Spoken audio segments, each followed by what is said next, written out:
ng lisensya, wala ng dokumento, ito nagmamatigas pa. Kaya nga bumaba ka dyan, huwag mo nang pilit kasi yung gusto mong mangyari. Dahil yung bumaba, ay bitawa, nagmamatigas kayo. Hindi kasi lisensya yung pagkatawag mo. Dito naman isang tricycle ang sinasakay. Sa Tumana, Marikina ito dadalhin.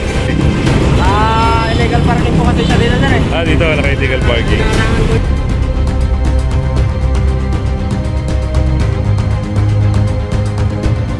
Ito, isang asul na sasakyan. Ayun, hindi na natin nakita to kasi nakapokus tayo doon sa mga street wheelers. Sa Tumana, Marikina ito dadalhin. Sidewalk, bawal talaga paradahan ng sidewalk. So, punta tayo doon, sunod tayo sa operation. Meron din dito, mga natutulog. Ginawa nilang tulugan yung gitna ng ng center island ng Giaraneta. Ayun talagang mas gusto nila rito manirahan. Ay, mga bata. Grabe. Saan galing itong mga to? Ay, mga magulang nito. Talagang pinabayaan sila rito. Kawawa naman itong mga bata na to. Kawawa. Kawawa talaga. Kaya nasa magulang din talaga yung problema dito.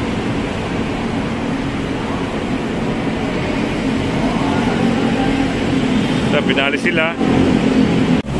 Dito naman isang tricycle ang sinasakay.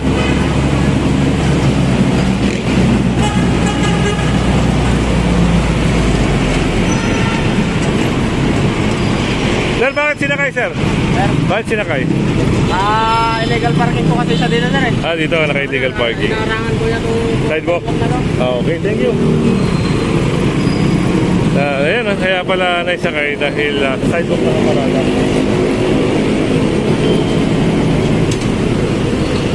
Ayan, sa Tumana, Marikina ito. Pwede tutusin. Lapit tayo doon sa kabila. Meron natin pag-uusap doon. Okay, ginagawa ng checklist notice para ibigay sa may-ari at pakita nila yun doon. So yun, meron ding rider ang nakikita, no? Walang helmet. Nag-drive na walang helmet. Kaya tinitikitan natin. Siyempre, pabayaran niya sa invite center. At sa Gcash, pwede sila magbayad ng Gcash. So, yun yung notice ni Sir para doon sa tricycle. At ayun din yung SCOG, no? Para dito sa mga pag-clear sa mga Central Island. So yun, naharang din yung isang rider. Gawa ng yung back ride niya ay walang po. Maraming kolorong. Maraming kolorong. So, mga lisensya iba. Talaga, sir? So yun, nag-tip si Sir, no? Marami ng kolorong.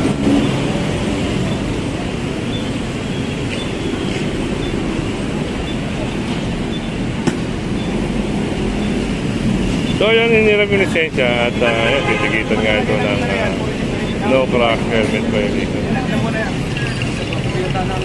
Dapat nilagyan mo muna ng MP5. Dapat kasi dapat nagpagawa na ng MP5. At nag-ipapit na. So ngayon ay titikitan sila. So titikitan si Sir ng no crack helmet violation. Yung back ride niya, wala kasing helmet. Ito, pinakita nila Sir yung dokumento niya. Ang problema, walang MP file. At yung back ride niya ay ng helmet. So, diligitan din niya. Meron ding kailangan ko ng yan. Meron ding kariton, no? Na nakapalat dito sa may lugar na ito. Kaya sasakay na lang yan doon sa may truck. Dito, isang silver na sakyan naman. Ang yan. Totoo at dadalhin sa Marikina. Gawa ng ito, illegal parking, bawal sila rito. Yan. Eh hanggang ngayon, wala pa rin nangyari ito. Kaya ginagawa na rin ng ticket at yung notice para nga doon sa illegal parking niya. Kaya natubusin niya yan sa Tumana, Marikina.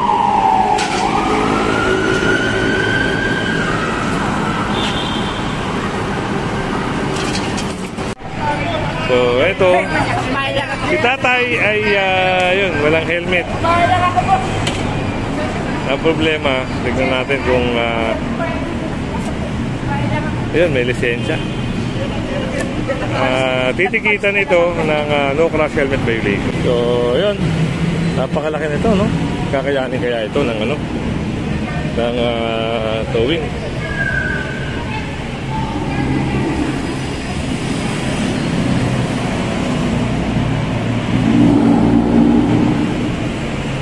So ito nga, titikitan na lang itong truck na to. Plakang titikitan sa kanya, no? Gawa lang. So sobrang laki. Maka hindi kayanin ng 2 truck, bukod doon wala pa itong preno. So unattended, medyo mas mataas doon sa attended, no, na may driver. Wala rin naman yung driver, bumili raw ng pyesa para nga dito. So yan tinikita ng unattended. Mamayara na sa any buy center at siyempre pwede sa GCash, pwede sa magbayad doon. Yan, GCash, lagi natin napapromote si GCash, baka naman GCash. Si kuya, ayan, nagmaneho na walang helmet, nasa highway pa, walang plaka, walang lisensya. Naku po, ayun ang isang problema.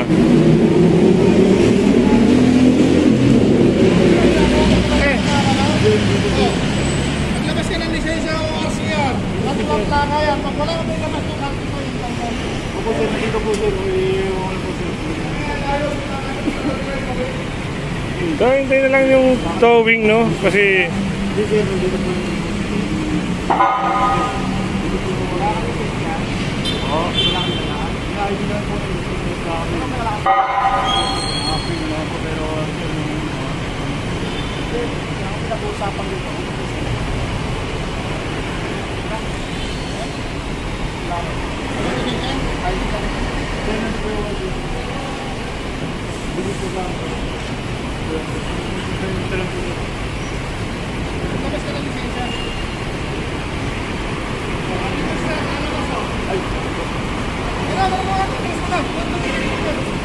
so, yun nga, wala talagang mapagkita ng lisensya si kuya. Ayun na yung tow truck. At ito, kukunin na ito.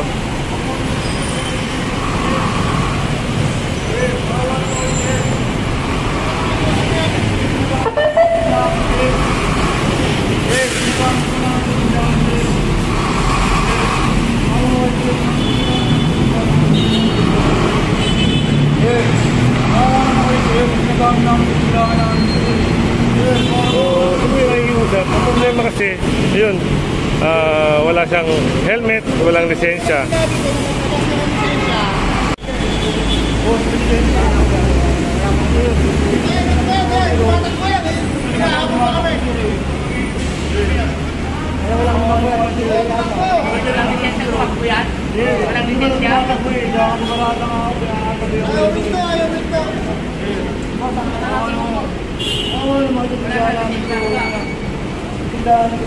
May lisensya ka wala?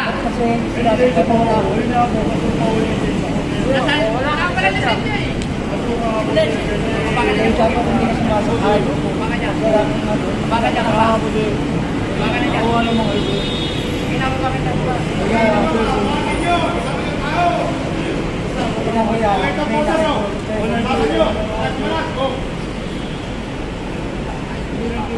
Baka niya ka pa.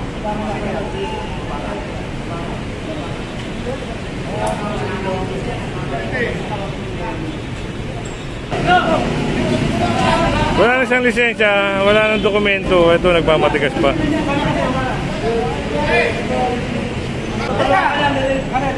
Halika! Kaya nga po dyan, huwag mo nang ipilit kasi yung gusto mong mangyari. Kaya nga. Tignan natin, baka merong ano yung comportment na ito eh. Kanina mas na kami na naiinis.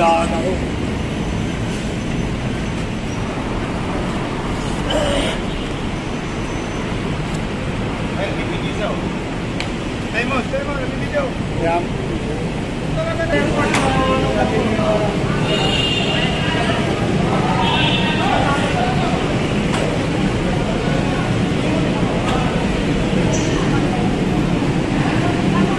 Ano ko lang po sa inyo, yun, ayun, nasakay na. Wala siyang lisensya. Ayun o, yun o, yun o, yun o. Ando na. Walang lisensya yung may-ari.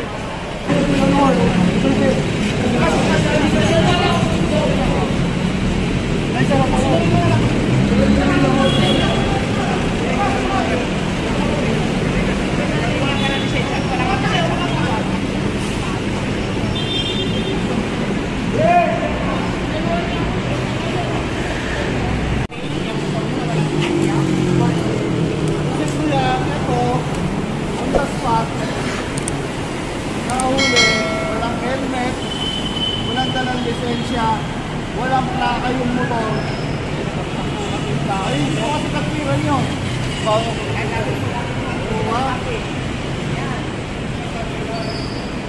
Ayun po, lahat po ng violation na nabanggit ko, yung walang lisensya, ang label ko.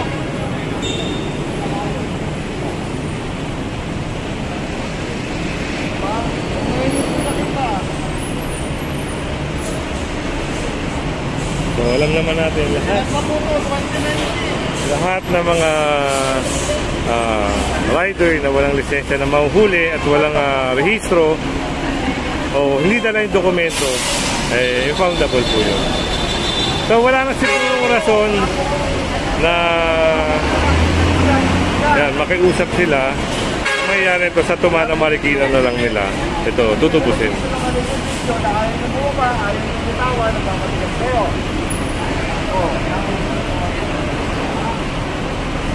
Hindi kasi lisensya yung pagkatawag mo. Diba? Eh ngayon, nag-ibig lahat na post pa niya, wala na akong magagawa. Wala akong magagawa dyan. Kasi nakasampa na ulo mo to. Kung hindi mo siya nagpatigas, wala eh. So, piniliwanag na rin sir, no? Yung ginawa niya, wala nagmamatigas kasi yung rider. Wala ko yan. So yun, tingnan natin kung anong mangyayari. Pagkakalam natin talaga yun, dadres sa Tumana Marikina.